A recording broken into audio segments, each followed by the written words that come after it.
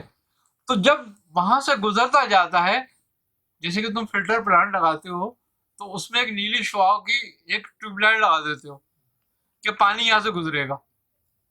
تو وہ کائے کے لیے لگاتے ہو؟ بیکٹیریا کے لیے. سارے پانی میں نہیں لگتا، سارے پلانٹ میں نہیں لگا ہوا ہوتا. وہ ایک ایسی جگہ لگا ہوتا ہے جہاں سے پانی گزرتا ہے بس، اور وہ اس میں سے گزرتا ہے، بیکٹیریا ختم ہوتا جاتا ہے، گزرتا ہے، بیکٹیریا ختم ہوتا جاتا ہے. تو سارا قلب سے گزرتا ہے خون. جب خون قلب سے گزرتا ہے تو اس کے سیل نورانی ہوتے جاتے ہیں. وہاں سے جب اس میں نور ہوتا ہے تو اس کا نور لیتے جاتے ہیں، لیتے جاتے ہیں، لیتے جاتے ہیں، جس سے پورا جسم نور کا ہو جاتا ہے، نورانی ہو جاتا ہے. اب وہ قلب سے گزر کے سر سے بھی گزر رہا ہے، روح سے بھی گزر رہا ہے، خواہ سے بھی گزر رہا ہے، سب جگہ سے گزر ہی رہا ہے نا وہ. تو اس کا خون بھی نور، اس کا گوشت بھی نور، اس کی ہڈیاں بھی نور ہو جاتی ہیں. نبی کریم صلی اللہ علیہ وسلم کی دعا کیا تھی؟ اللہم اجعلنی نورا، میرے آگے نور کر دے، میرے پیچھے نور کر دے، میرے آگے کر دے، دائیں کر دے، بائیں کر دے، اوپر کر دے، نیچے کر دے، اندر کر دے، ہڈی کر دے، گوشت کر دے، پٹھے کر دے، خون کر دے، سب نور کر دے. لیکن یہ نہیں کہا میری سر نور کر دے، میرا خفی نور کر دے، میرا اخفا نور کر دے. یہ نور آپس میں جب ملتے ہیں تو جب خون پورا نوری ہوتا ہے تو ہر سیل جو ہے نا ذاکر ہو جاتا ہے. اب ہر سیل جب ذاکر ہو جاتا ہے تو کتنے سیل ہیں تمہارے اندر؟ خربوں ہیں.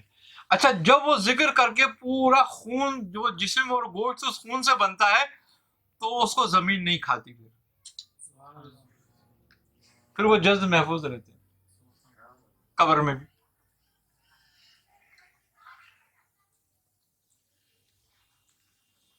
نور کا منبع کیا ہے؟ اچھا، اب وجہ کیا ہے؟ وجہ یہ ہے کہ قلب جو ہے وہ امتزاج ہے دو چیزوں کا. یہ خلق اور امر کا امتزاج ہے. اس کا ایک حصہ امر سے اور ایک حصہ خلق سے تعلق رکھتا ہے. جو حصہ امر سے تعلق رکھتا ہے اس کا تعلق روح سے بنتا ہے، اور جو حصہ خلق سے تعلق رکھتا ہے اس کا تعلق نفس سے بنتا ہے. اب یہ دونوں بیلنس میں ہیں، لیکن تمہاری سوچ، تمہارا ارادہ ان کو ڈس بیلنس کرتا ہے. اگر تمہارا ارادہ پاکیزہ ہے تو نفس کمزور ہوتا جائے گا، روح طاقتور ہوتی جائے گی. اور تمہارا اگر ارادے میں فساد ہے تو نفس طاقتور ہوتا جائے گا، روح کمزور ہوتی جائے گی. لہذا وہ برائیوں پہ اس کا آئے گا، وہ برائی طاقتور ہو جائے گی تمہاری، اور وہ روز بروز اس کو بڑھاتا جائے گا.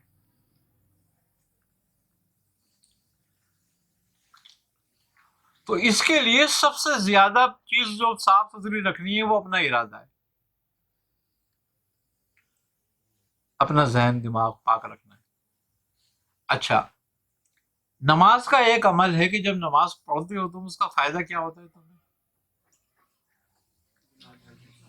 وہ روکتی ہے تمہیں برائی سے برائی سے اور فحاشی سے. تو اس کا مطلب یہ ہے کہ تمہاری نماز جو ہے وہ تمہارے دماغ کا علاج کرتی ہے.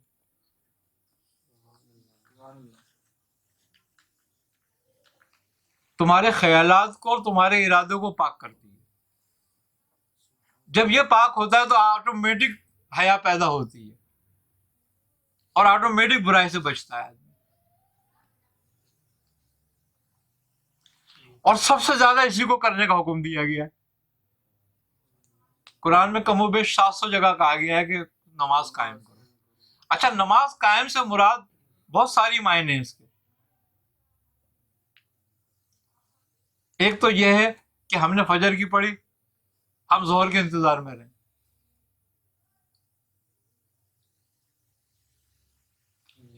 آئی سمجھ میں بات؟ ظہر کی پڑھی تو عصر کے انتظار میں رہیں کہ کب ہوگی، اور جب عصر پڑھی تو پھر مغرب کے انتظار میں تھے. تو ہم ایک نماز سے دوسری نماز اور تیسری نماز اور چوتھی نماز اور پانچویں نماز کے جب اس میں رہتے ہیں تو ہمارا خیال اللہ اور اس کے رسول کی طرف رہتا ہے.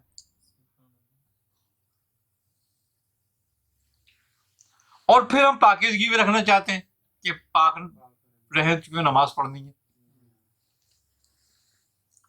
تو آٹومیٹک یہ ظاہری برائیوں کو روک رہی ہے.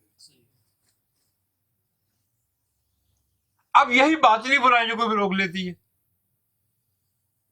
اور باطنی برائی کیا ہے؟ فاسد خیالات. سب سے پہلے جڑ ہے وہ اس کی فاسدہ خیالات کی.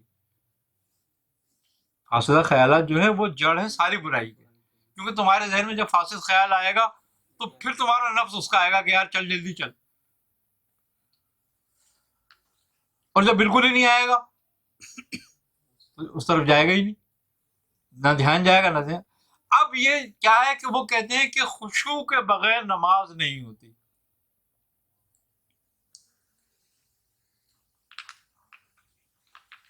تو نماز جو ہے پوری توجہ چاہتی ہے. اور جب تم پوری توجہ سے نماز پڑھتے ہو، پوری خشوع سے اللہ کو حاضر سمجھ کے اس کو دیکھتے ہوئے نماز پڑھتے ہو، تو پھر تمہارے اندر ایک خیال قائم ہو جاتا ہے کہ اللہ میرے ساتھ ہے. ٹھیک ہے؟ اور روزہ رکھوا کر بھی تمہیں یہی کچھ کرایا جا رہا ہے. دیکھو روزے کا فائدہ کیا ہے کہ اس لیے تمہیں رکھوائے جاتے ہیں تاکہ تم متقی ہو جاؤ. تو کیا بھوکے رہ کے تم متقی ہوتے ہو؟ بھوکے رہ کے متقی کوئی نہیں ہوتا، بلکہ اس خیال پہ متقی ہوتے ہو تم کہ تمہیں ہر وقت یہ رہتا ہے کہ رب دیکھ رہا ہے، میں ایک گھونٹ پانی نہیں پی سکتا کہیں اکیلے میں بھی جا کے، چاہے خلق دیکھے نہ دیکھے، مخلوق دیکھے نہ دیکھے، لیکن میں حاضر ہوں اس وقت. میں اپنے آپ سے حیا کر رہا ہوں، اب لوگوں سے نہیں کر رہا، اب حیا اپنے آپ سے کر رہا ہوں میں کہ کوئی دیکھنے والا نہیں ہے، میں گھونٹ پانی پی سکتا ہوں، کتنی شدت کی پیاس لگی ہوئی ہے، لیکن پیتا ہوں نہیں پیتا جب تک کہ اس کا حکم نہ آ جائے کہ بھئی اب کھولنے کا وقت ہو گیا، اب کھول لو اس کو، روزے کو افطار کر لو. تو وہ تمہارے اندر کیا بات پیدا کر رہا ہے؟ مراقبہ. مراقبہ، تمہاری نگہبانی، کہ تم آپ اپنے نگہبان ہو گئے ہو. یہ تمہیں صرف سکھایا جاتا ہے اس وقت میں اس لیے کہ تم ہر وقت اپنے نگہبان رہو. یہ سال میں 1 مہینے کی پریکٹس اس لیے کہ پورے سال تو نگہبانی کر اپنی. اور جب تجھے اپنی نگہبانی کی عادت پڑ جائے گی تو متقی ہو جائے گا، کیونکہ رب کا خوف پیدا ہو جائے گا تیرے دل میں. تو بھوکا رہنا اس بات کی علامت نہیں ہے کہ وہ ہمیں تقویٰ پیدا کر رہا ہے، لیکن بھوک سے تمہیں آزمائش میں ڈالا گیا ہے، تم سے حلال چیز سے رکوایا گیا ہے کہ آپ دیکھیں تو رکتا ہے یا نہیں رکتا. یہ تمہارے کو تمہارے اندر تمہاری حیا پیدا کرائی جاتی ہے. حیا وہ نہیں ہے جو انسان دوسروں سے کرتا ہے، وہ تو خوف ہے، وہ حیا نہیں ہوتی. حیا وہ ہوتی ہے جو وہ خود کرتا ہے خود سے. اور جب انسان خود سے حیا کرنے لگتا ہے نا تو وہ متقی ہو جاتا ہے. اور پھر جب انسان خود سے حیا کرتا ہے تو پھر اللہ اس سے حیا کرتا ہے. سبحان اللہ، سبحان اللہ. پھر اس کو وہ کسی چیز میں مبتلا نہیں ہونے دیتا، پھر وہ اس کے قلب کی نگرانی کرتا ہے. اور جب تم اپنے آپ سے حیا کرتے ہو تو تمہارے دل سے خوف نکل جاتا ہے، پھر لوگوں سے نہیں ڈرتے تم. ٹھیک ہے، اب یہاں چونکہ تم لوگوں سے نہیں ڈر رہے ہو، تمہارے دل سے خوف نکل گیا اس بات پر کہ تم اپنے آپ سے حیا کر رہے ہو، تو تمہارا رب تم سے حیا کرے گا، وہ وہاں تم اس سے نہیں ڈرو گے، تمہیں خوف نہیں ہوگا وہاں کوئی. لا خوف علیہم ولا لا خوف علیہم ولا هم یحزنون، کہ تمہیں پھر وہاں کا خوف نہیں ہوگا. کیوں؟ کہ تم نے یہاں اپنے آپ سے حیا کی تھی، یہاں تم نے اپنی زندگی اپنی حیا میں گزاری اپنے رب کے لیے. اب وہ تمہاری وہاں رکھے گا، اب وہ تمہیں وہاں خوف زدہ نہیں ہونے دے گا، کیونکہ وہاں جس کو چاہے گا وہ اس کو خوف ہوگا، جس کو نہیں چاہے گا اس کو خوف نہیں ہوگا، کیونکہ وہ مالک یوم الدین ہے. اس دن وہ بادشاہ مالک ہے، اس دن کا حاضر مالک ہے. تمہیں اس دن کچھ اختیار نہیں ہے، آج تمہیں اختیار ہے، آج بھی وہ مالک ہے مگر تم اختیار میں ہو، اس وقت تم مالک بنے ہوئے ہو.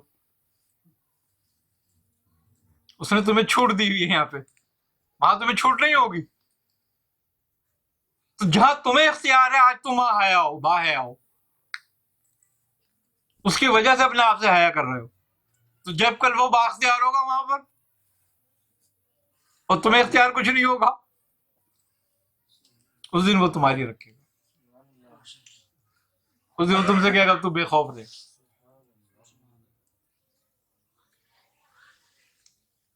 تو جو ہمیں پریکٹس کرائی گئی ہے، یہ جس کو ہم فرائض کہتے ہیں، فرض کہتے ہیں، تو یہ ہم پہ ایسے ہی نہیں رکھے گئے خامخواہ. اس میں ہمارا ہی بھلا ہے. بس بات یہ ہے کہ ہم اس کو سمجھ لیں، جان لیں.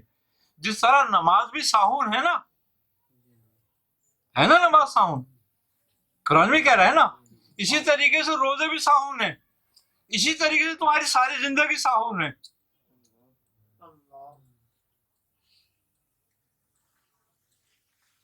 یہی تم پر اختیار ہے تمہارے پاس کہ تم اپنی نماز کو ساؤن ہونے سے بچاؤ، اپنے روزے کو ساؤن ہونے سے بچاؤ، اپنی زندگی کو ساؤن ہونے سے بچاؤ. یہاں تمہیں اختیار ہے مراقبہ کے ذریعے، اپنی نگرانی کے ذریعے. مراقبہ ہی ہے وہ. مراقبہ میں ہوگا تو ساؤنڈ سے بچ جائے. ہاں، یہ کم ترین حصہ ہے. مزے کی بات یہ ہے، سرکار عالم سے پوچھا حضرت جبرائیل نے کہ یا رسول اللہ احسان کا مطلب کیا ہے؟ آپ نے فرمایا کہ تو اس کی عبادت ایسی کر کے تو اسے دیکھ رہا ہے.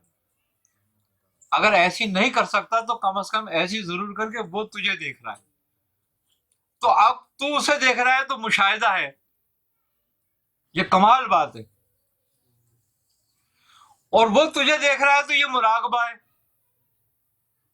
یہ ادنا معاملہ ہے. مگر اس سے تو اس تک پہنچ سکتا ہے کہ جس دن تجھے اپنی نگرانی کی قوت پیدا ہو گئی. انسان کی نگرانی انسان ہی کرتا ہے خود، کوئی اور نہیں کر سکتا. یہ بھی بات ہے. ماں باپ، بہن بھائی، عزیز اقارب، دوست احباب، کوئی مولوی، کوئی فقیر، کوئی کچھ نہیں اس کی نگرانی کر سکتا. یہ اپنی نگرانی آپ کر سکتا ہے بس. اگر اس نے اپنی نگرانی کر لی تو پھر اسے کسی کی نگرانی کی ضرورت نہیں. پھر اس کی نماز بھی کامل، اس کا روزہ بھی کامل، اس کی زندگی بھی کامل. جس کی زندگی ساہون ہوگی اس کی نماز ساہون ہوگی، جس کی نماز ساہون ہوگی اس کی روزہ ساہون ہوگا. اب لہذا بھوکا رہ لے، ننگا رہ لے، تیرا جیسا جیسے جی کیا رہ لے. کیوں کہ جانور ننگے پھرتے رہتے ہیں، کسی کو اعتراض ہوتا ہے؟ کوئی کپڑے پہنے پھرتا ہے؟ نہیں. لیکن برا بھی نہیں لگتا کسی کو کہ ننگا پھر رہا ہے. جانور ہے نا، ہے نہیں یہ بات؟ ایسی تمہیں کپڑا پہن لے تو عجیب لگے گا. کپڑا پہنے کا تو عجیب لگے گا. اور حقیقت میں یہی حال ہے کہ تم بغیر کپڑے کے عجیب لگتے ہو، کیونکہ تمہیں حیا کرنا سکھایا، اس لیے تم بغیر کپڑے کے عجیب لگتے ہو. اسے حیا کی ضرورت نہیں ہے، اس لیے وہ بغیر کپڑوں کو بھی صحیح لگتا ہے. تم اپنی فطرت کے خلاف کر رہے ہو جو کچھ کر رہے ہو، تم میں اس میں کچھ فرق نہیں ہے، اس لیے کھاتا وہ بھی ہے، کھاتے تم بھی ہو. وہ بھی کسی سے نہیں ڈرتا صرف پتھروں کے علاوہ، اور تم بھی کسی سے نہیں ڈرتے جب تک کوئی ڈنڈا سر پہ نہ ہو. موجودوں کے علاوہ وہ بھی کھاتا ہے، بھوک لگتی ہے اس کو کھاتا ہے، شہوت ہوتی ہے شہوت بجا لیتا ہے. ایسی تم ہو، بھوک لگی کھا لیا، شہوت آئی شہوت ہو گیا،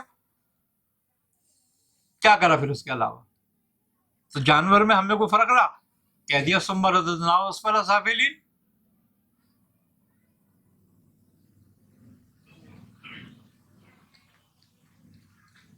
تو بات کیا ہے کہ اپنی حیا پیدا کرو اپنے اندر، کسی اور سے حیا مت کرو.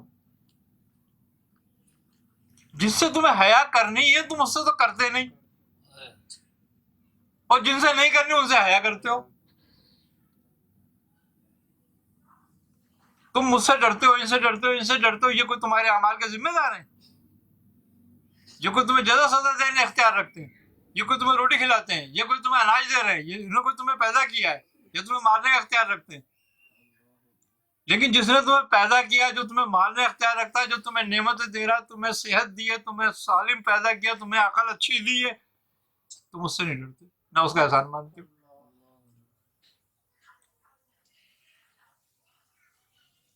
ایک آدمی تمہیں 100 روپے روز دے دیتا بغیر کسی کام کے، تو تم اس کا کتنا احترام کرتے ہو یار، اس کے آگے ہاتھ باندھے کھڑے رہتے ہو کہ یار یہ 100 روپے دے گا. اس کے 10 کام کرتے ہو، کہتے یار ذرا یہ اٹھا لانا، بھاگے بھاگے جاتے ہو کہ چلاتا ہوں میں. اور جن نے ساری عمر تمہیں نعمتیں دی ہیں اور اس کے سلے میں کچھ نہیں مانگا تم سے علاوہ اس بات کے کہ تم اپنے آپ سے حیا کر لے، اس سے کچھ نہیں کرتے. دیکھو ہمیشہ یاد رکھو، گناہ کبھی بڑا چھوٹا نہیں ہوتا. یہ سمجھنے والی بات ہے گناہ گناہ ہے. اس کی وجہ یہ ہے کہ گناہ جو ہے بغاوت ہے، اور کر کس سے رہے ہو؟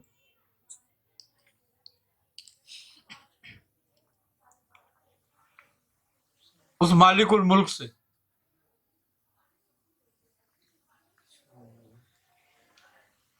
اور جس سے بغاوت کر رہے ہو کہ جو کل اختیار رکھتا ہے اور تجھے اپنی جان پر اختیار نہیں ہے، تو وہ بغاوت میں تلا ہوا ہے. تجھے اس بات پہ اختیار نہیں کہ تو اپنی مرضی سے آ جائے یہاں پہ، تجھے اس بات پہ اختیار نہیں کہ تو اپنی مرضی سے چلا جائے، تجھے اس بات پہ اختیار نہیں کہ تو اپنی صحت قائم رکھے، اور تجھے اس بات پہ اختیار نہیں کہ تو اپنی بیماری دور کر سکے. جب کسی بات پر بھی تجھے اختیار نہیں ہے تو پھر جھگڑا کس بات کا ہے؟ یہ یعنی کہ اکڑ، یہ بغاوت کس بات پر ہے؟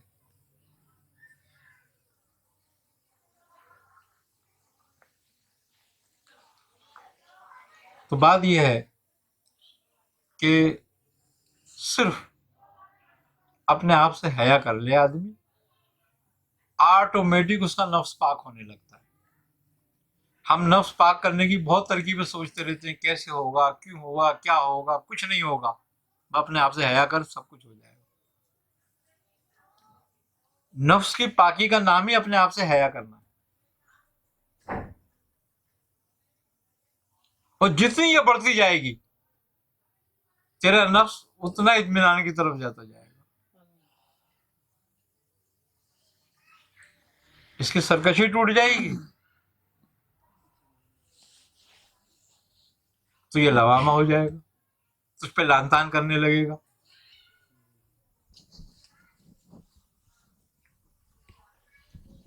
آئی نا سمجھ میں؟ اور انسان مر جاتا ہے، وہ چلتا پھرتا رہتا ہے، کھاتا پیتا رہتا ہے، لیکن وہ مر جاتا ہے اگر اس کا اندر ضمیر حیا مر جاتی ہے تو.